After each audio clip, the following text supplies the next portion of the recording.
Yes, so thank you so much. It's so great to see everyone and to be back. I always have a lot of fun connecting with you, and hopefully one day when travel is reinstated, I would love to come up there, if at least even once. I know it's halfway around the world, but this is one beautiful thing about the pandemic is I can join you without flying there.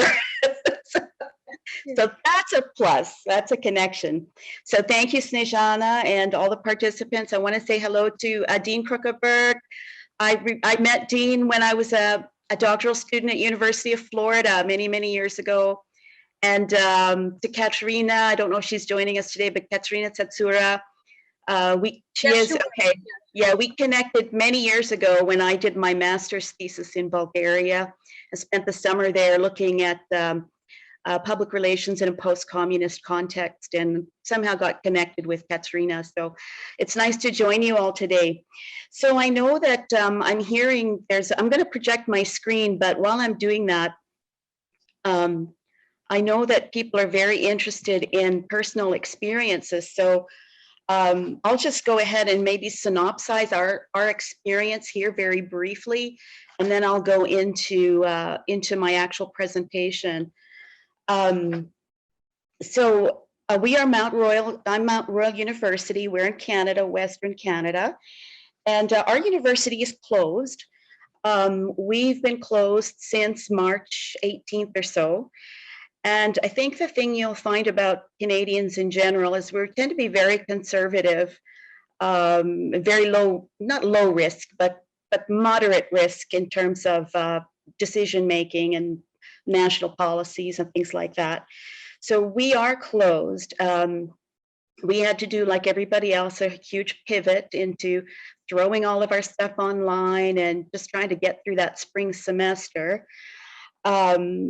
So there are some classes on campus, but they're only essential, like certain labs. And you had to apply for that, and you had to justify your case. And then after you were approved, you had to follow certain protocols. So a very conservative approach. Our library is open. Few people use it, but it's there because we think it's an important place that students need access to. And it's a very large building, and they follow protocols. So it may be on a reduced schedule, I don't know, but our library is fairly available. The faculty were given the choice about how to make this pivot and how to conduct their classes, whether synchronous, meaning together, or asynchronous, meaning it's totally online. So that was up to the faculty to do. But what I've done is asynchronous. So we have a live lecture, live online, for a class period, and then many materials are online. So students have to help themselves a little bit more. But I felt it was important to maintain some connectivity instead of just throwing a bunch of materials online. I just felt that they were going to sync, especially in the context we're in, where there's havoc all around. So I felt it was really important to maintain that touch point of a relationship, and that has worked out fine. I think what we're experiencing here is a real increase in student mental health issues.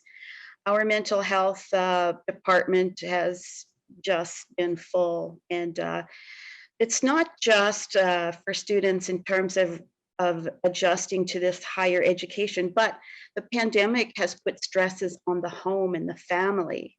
So and plus their jobs. So there's a compounding effect going on. It's not just about learning, but we're trying to teach in the midst of a chaotic situation, which the situation will come, but for this pivot, it's been quite hard, I think, on many students. So our student mental health numbers have gone up, and also our referrals to our early support program. We have a program where students who are struggling, instead of faculty spending a whole lot of time getting students on track, we have a department specifically for that. So we will refer struggling students there, and they'll help students as far as managing their time and staying on track. So a lot more referrals to student support. So as far as my personal experience, I am rather enjoying it, to be honest with you. Well, aside from just adjusting from the isolation, the positive parts to me are just reduced travel time, reduced pressure to, quote, be in a certain room at a certain time on a large campus. I'm finding that I'm less sort of upset about classroom management issues, like where is Johnny today? And I guess I have to call him, or or why is Susie sleeping at her desk, and things like that. Don't have to take attendance, you know. So those classroom management things I find have fallen off, and I'm able to focus a bit more on content. And of course, because I have these live sessions with students, we try to do really interactive things like Microsoft polls and interactive classroom exercises. That all helps keep them engaged. And I'm really big about always telling them they can contact me. I have built-in appointment times. You know, it's slotted in my day, and students can just meet me. You know, they just have to drop me a line and let me know to be online at that time. So I try to encourage that personal connection. So as far as my classes, I teach public relations writing. And I think one of the blessings that I've experienced actually is this has forced me to become a little bit more innovative. And I actually found an online educational program for students to teach them the grammar portion of the class. And it's taken a lot of pressure off of me, actually, because I think because the software is so well done, and I'm getting feedback from the students that they're really enjoying it and they're learning a lot. And so that is actually, I've actually been able to offload about maybe 25% of the classroom material onto this software program. And it only costs students like about $36 for the semester. So it's even cheaper than a textbook. So it forced me to find it. Otherwise, I may not have found it. So maybe you could share it with us. What is this magical software? So the magic software. Yes. So it's a company. It's a publisher called Macmillan, and they have a grammar program called Achieve. And students go online and they take a practice test in grammar, and then they get some feedback about how well they've done. I don't make it count. It's just a benchmark for them. And then the program gives them a study plan that they can work on during the semester. And I give students credit just for finishing the study plan. They don't have to have a certain grade, but if you just finish it, I'll give you 3%. And then they have a final exam, which I'm going to count. So I know they're prepared. If they've done their work, they should do well on this final grammar exam, and it counts for about 20% of their final grade. So it covers all the things that I cover in class, except it's online. And I know that in the past, I've always had students say to me, why can't we do this grammar stuff online instead of in class? I've had that feedback before. So that actually frees me up to talk more about PR writing and persuasive techniques and practice writing, because some of this little stuff, which is very important, can be offloaded. So anyway, you know, we were able to do guest speakers and everything. So I have found it to be good. I'm having a great experience online. I think the students may be less so. Definitely, they struggle with sort of the isolation of COVID, but you know, COVID will be over one day. But they're really learning. What I like about it is, yes, they're struggling, but I feel that it's a good struggle. They're learning to manage their time. they're learning to make decisions about what is most important to them. And I reflect back on Sergey's comment about, you have to get serious about your education. The professor's there. You have all the information you need to contact that professor. And, a little bit more has to fall upon student shoulders. And I actually think that's a good thing.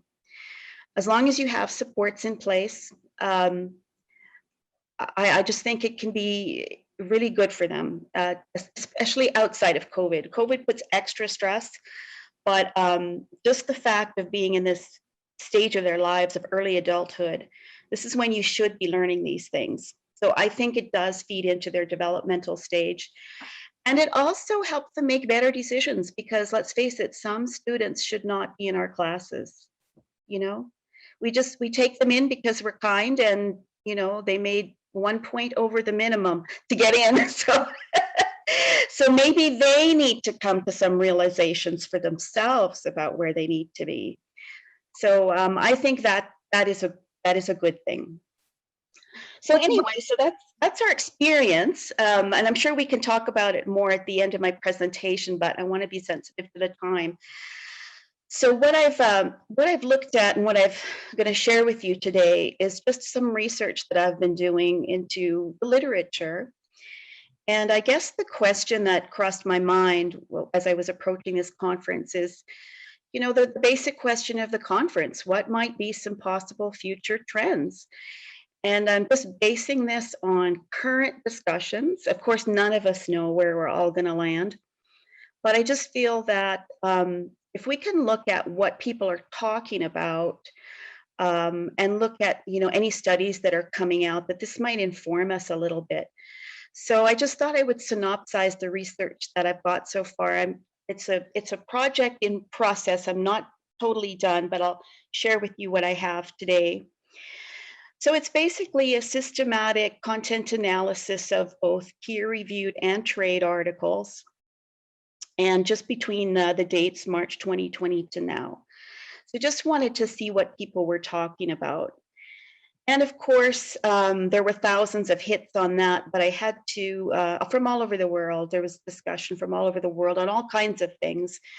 So I had to kind of go through each one and cull it down to some things that were maybe the most relevant. So I'm sort of looking at about 60 articles right now and going through those. So I'll share with you just some trends that I'm seeing now in the discussions. So people are talking about a lot of things. They're talking about many of the things that speakers have talked about today, like transforming our campuses into different types of spaces.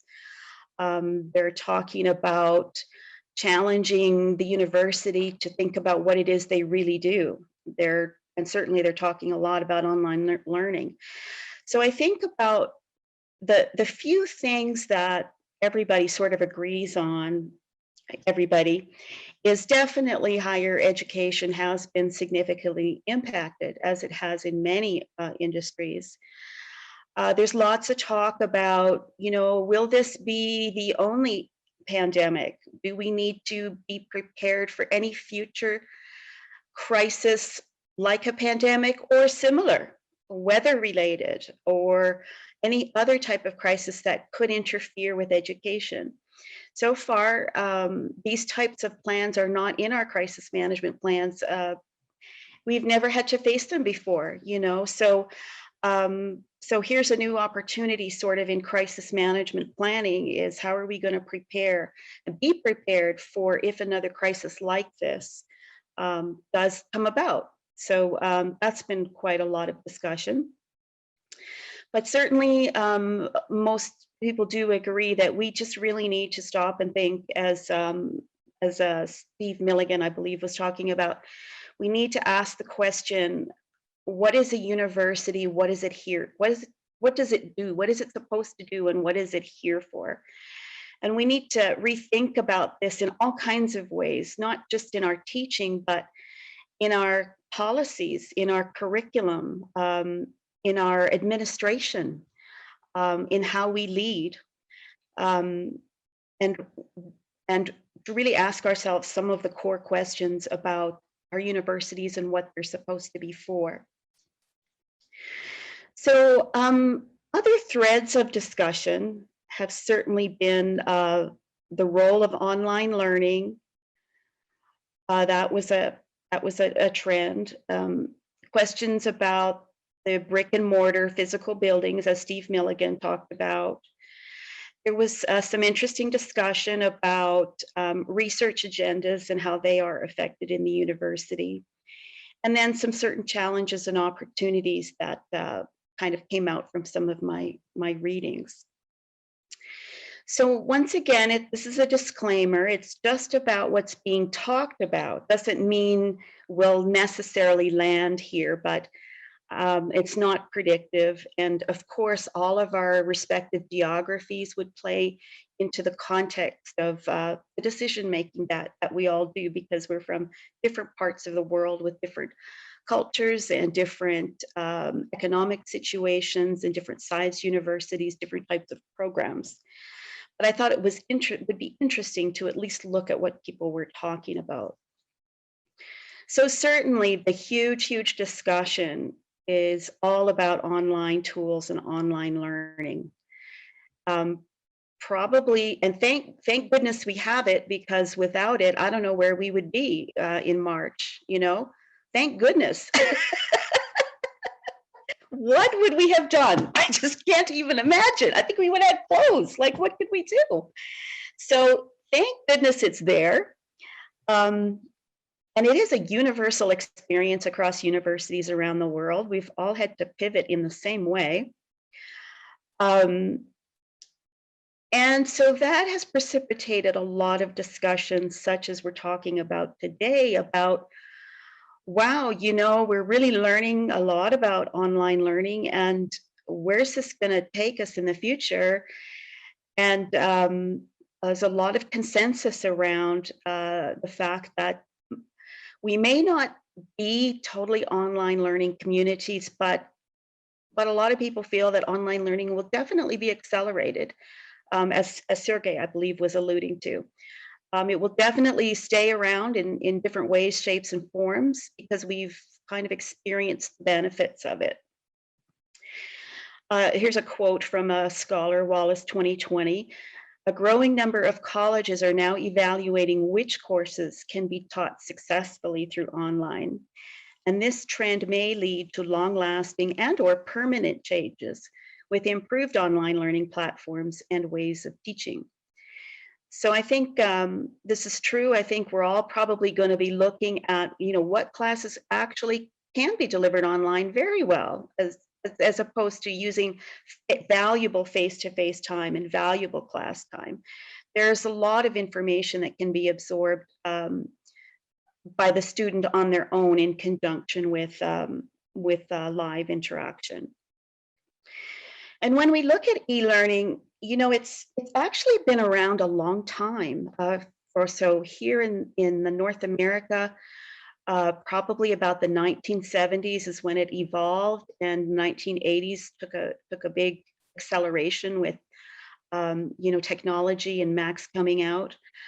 And here in North America, it's historically been considered more supplemental to the face-to-face learning, and sometimes a less preferred option. Online degrees don't have the same sort of cachet as brick and mortar type degrees. But it's always been there. It's always been in the background. And just about so many people I know have either taken an online course or a small online certificate program, and some even online degrees or upgrading to get a final degree. So it does fill a space in the marketplace. I have a statistic there for you that market for online education is about 18 billion in the US, and it's projected to be 350 billion by 2025, according to the World Economic Forum.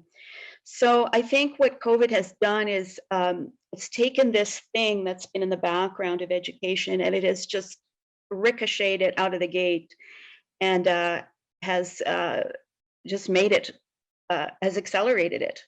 So it's now in the forefront of our mind. Online learning used to be more like, well, that's, an online class, but now it's become much more forefront. So some concerns with online learning. There are quite a few concerns in terms of a worldwide, little bit more application. There's people that are afraid that too much of this online learning will perpetuate divisions between class, races, levels of support, that maybe people who have more resources will be the ones who are able to access, the better, more sophisticated online environment, or have access to instructors more so than perhaps others. So that is a concern, but there are also many champions of online learning. It can be effective, it can be very innovative, it's very convenient for students, and there's a lot of cost savings and efficiencies that can be garnered from them.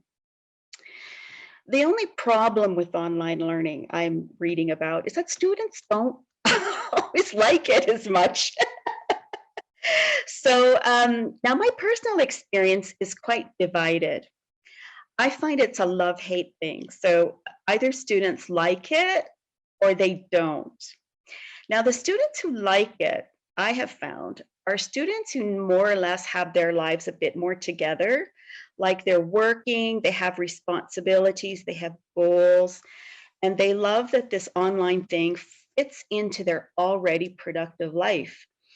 The students who don't like it, I find, tend to be the students who maybe do need that support and don't do well without that. So there were a few studies about this sort of love-hate thing, but many students, especially in developing countries, seems like they're not really big fans of it. So it would seem to me that because of this kind of divide, that, as Sergey was saying, that some type of combination, some type of hybrid, where you have some options, take certain classes online, certain classes face-to-face, a combination of asynchronous and synchronous seems to be more realistic in terms of where we might fall. There are many tangential developments that can occur as a result of online learning. We could see more jobs for online tutors, so the marketplace might shift. We would definitely see innovation and competition in regards to the development of technology. Yes, when we did the pivot to COVID, a lot of professors struggled, but it was because of their sort of lack of exposure to technology. But I think if online learning becomes more of a trend, we're going to find tools that are easier to use. People will come to the marketplace and try to meet those demands, and it won't be so hard to make a video. It won't be so hard to use a conference software. It'll just all be a lot easier, but we'll also have supports in place of experts, as Sergey says. I think it was Steve or Sergey, I can't remember, but yes, I think there could be a whole little industry develop around this. And of course, the industry of more instructor training about technology and all kinds of other supports can come about. More software programs for different kinds of classes, more interesting things to do where the instructor doesn't have to come up with interactive ideas, but there are actual interactive programs like the one I mentioned that I found that's specifically made for your class that are actually quite good. So the considerations with online learning, of course, are the whole thing about labs. There are some things being done as far as remote control labs or video-based labs, but these can be difficult for a lot of different reasons. People could question the quality of the education, the quality of the assessment. And of course, there's the ever-present problem of the digital divide, which is a global problem. And even in my own class, not everybody has computers, an internet connection, a Wi-Fi or weak Wi-Fi. we actually have some of these issues in my class, and I was quite shocked. But it does exist, and well, I know it exists, but I just never personally encountered it. But I had some stats. Only 40% of people in Africa are connected, for instance. Now, of course, Europe, much better, at 87%, and North America, 95%. So, you know, could this connectivity thing leave people in the dust, or will it challenge us to bridge that gap and to shrink the digital divide? So, you know, we don't know. We hope that that we would rise to the challenge and make sure that anybody who wants to be connected can be connected.